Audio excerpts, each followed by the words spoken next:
A student disappeared from her own home in the middle of the night without leaving any clues. The police began searching for her, and soon a rather grim picture began to emerge. Piece by piece, they collected the few available clues and were able to uncover what had happened to her.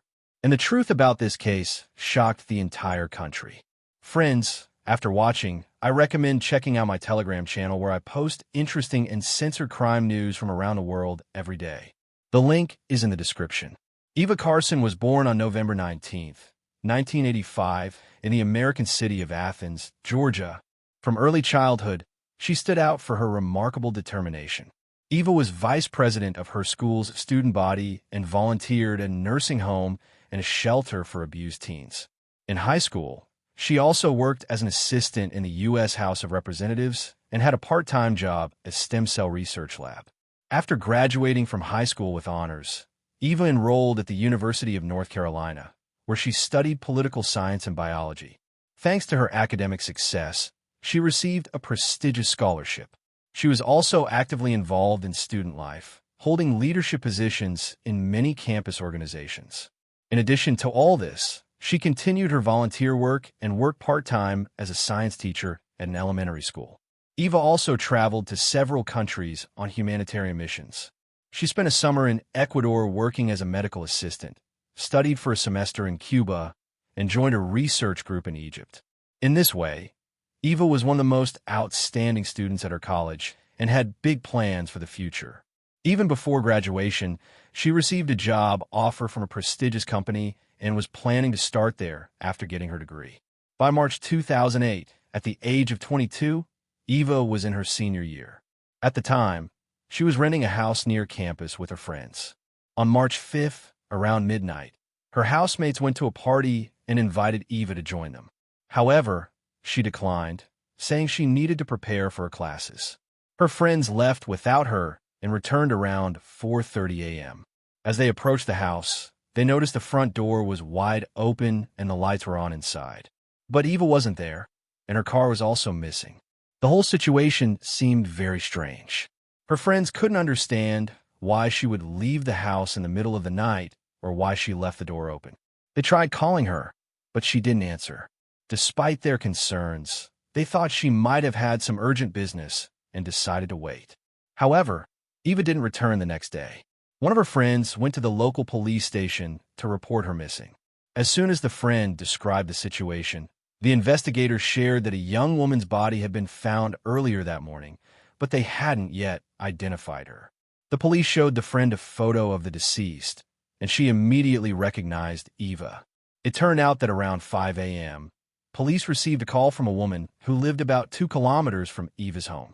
She had been awakened by the sound of gunshots, followed by a piercing scream. Terrified, she called the authorities. When officers arrived at the scene, they found a young woman's body on the ground. There were no personal belongings with her, making identification impossible at the time. The only thing investigators were initially able to determine was that the victim died from multiple gunshot wounds. After Eva's friend identified her, detectives spoke with her neighbors and pieced together a rough timeline of events. At around midnight, Eva was at home studying. By 5 a.m., she had been murdered 2 kilometers from her house. Now, the police had to figure out how she ended up on that street and who could be behind the crime. Since Eva's car was also missing, investigators considered robbery as a possible motive. Supporting this theory was the fact that during the search of Eva's room, her wallet and bank cards were missing, and none of these items were found near her body either. Additionally, medical examiners found no signs of sexual assault, which ruled out one of the most common motives. When they requested the last known location of her phone, they learned it was last active near a highway outside the city, but the phone itself was never found. It seemed the perpetrator had thrown it away somewhere in a wooded area. Soon after, detectives got their first meaningful lead. They were notified of an abandoned car that matched the description of Eva's. It was located just a few kilometers from her home. Investigators handed the vehicle over to forensic experts to search for fingerprints and DNA evidence. Meanwhile, they uncovered something else. Experts examined the computer Eva had been using to study and determined that she had been active on it until around 4:30 a.m. That meant she had still been at home for at least 2 hours after her friends left for the party, and only then ended up kilometers away from her house. By that time, news of Eva's murder had spread across the city, and her college peers were in shock. Many of them knew her through her involvement in nearly every student organization, and no one could believe she was gone. People also began to fear for their own safety. The fact that police had no solid leads only made things worse.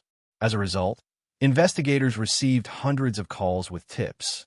Students reported anything suspicious they noticed, but none of it brought the detectives any closer to solving the mystery. However, they soon obtained a crucial piece of information. Realizing the killer might have taken Eva's bank cards, police requested a record of recent transactions. They discovered that just 18 minutes after Eva had last used her computer, someone withdrew $700 from one of her cards in 2 transactions, and then attempted to withdraw more. He tried to withdraw more money several times, but was denied due to the daily limit. The ATM was located near a shopping mall on the other side of the city, and detectives immediately requested surveillance footage from that location. In the footage, they saw a man using Eva's card. He was sitting in Eva's car, and it seemed that someone else was in the back seat. Detectives suspected it could have been Eva, but the image quality was too poor to confirm. Experts attempted to enhance the footage to reveal more detail, but it was unsuccessful. While police tried to identify the man in the driver's seat, they also discovered that the perpetrator had made several more attempts to withdraw money from Eva's card at ATMs across the city, none of which had working cameras. This continued until March 7th, when police received another report about a failed withdrawal attempt. This time, the suspect had gone to a 24-hour convenience store around midnight and used the ATM there. However, Eva's bank declined the transaction. Police quickly went to the store, located in a nearby town, and found that its surveillance camera was operational.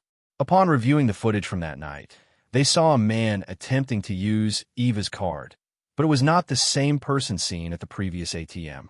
This raised the possibility that multiple people were involved in Eva's murder or that the original killer had given her card to someone else. Detectives tried to identify this second suspect, but once again, the poor image quality was not enough. So they turned to the public for help, releasing the footage through the media. Given the case's notoriety, the police received a flood of tips. However, none led to a breakthrough until March 12th. That day, an anonymous caller told police they recognized the man in the second video. According to the tipster, it was someone named DeMario. Detectives began researching him and found he had a lengthy criminal record. At just 21 years old, DeMario had already been convicted of robbery, assault, drug trafficking, and other offenses. He had served time in prison, but was often released early. They also learned that just 2 days after Eva's murder, he was scheduled to appear in court for being caught with a firearm while on probation. Investigators compared his old mugshots to the convenience store footage and concluded it was indeed the same person. They discovered he lived not far from the store and went to his home. DeMario denied any involvement in the crime, but the surveillance footage was enough for an arrest. Police also found out that DeMario was friends with a 17-year-old named Lawrence Lovett, who, despite his age, already had several convictions. After looking at his photo, detectives immediately recognized him as the man driving Eva's car in the first ATM video. Unlike DeMario, Lawrence didn't go quietly. He barricaded himself inside his house, and SWAT was called in to apprehend him. When finally arrested, he also denied everything. Both suspects were jailed awaiting trial. Since both men continued to claim innocence, investigators focused on gathering more evidence. By analyzing their cell phone activity, they found that both DeMario's and Lawrence's phones had connected to a cell tower near Eva Street on the night of the murder, even though both suspects lived in a different city. Detectives concluded that the two had likely chosen Eva at random. They seemed to have been looking for someone to rob and noticed Eva was home alone at night. From the ATM activity, police believe they drove around with her, forcing her to give up her PIN. After they were unable to withdraw more than $700 due to the daily limit, they took her to a wooded area on the city outskirts and murdered her. Given the severity of the crime, the prosecution sought the death penalty for DeMario. In Lawrence's case, things were more complicated due to his minor status. He could only face life imprisonment. Still, the prosecution feared the evidence might not be enough for a conviction, so they offered DeMario a plea deal, confession in exchange for taking the death penalty off the table. He agreed. DeMario admitted that he and Lawrence had planned to commit a robbery that night to make some money. He said Lawrence called him and suggested driving to a college area to find victim. As they drove down a street, they spotted Eva through her window, broken with guns, and forced her into her car.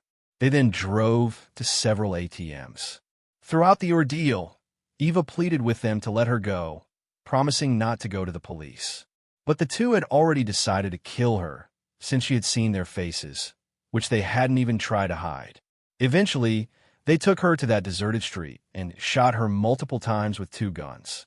DeMario also said that before dying, Eva asked them to pray with her, but instead, they cold-bloodedly executed her.